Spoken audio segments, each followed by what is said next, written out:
আসরের পর থেকে আলোচনা শুরু হয়ে গেছে। দীর্ঘক্ষণ পর্যন্ত আমরা দিনে আলোচনা শুনেছি। আল্লাহ সুবহানাহু ওয়া তাআলা আমাদেরকে দ্বীনি কথাগুলোর উপরে আমল করার তৌফিক দান করে।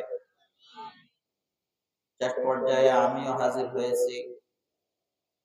খুব মুখতাসর সময়ে, অল্প সময়ের মধ্যে দু একটি কথা বলে আপনাদের থেকে বিদায় নেব।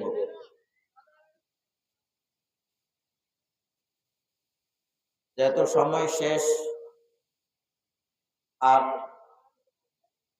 মাহফিল শেষে ফেরেশতারা একটা ঘোষণা শোনাইবেন যে তোমাদেরকে মাফ করে দেওয়া হয়েছে।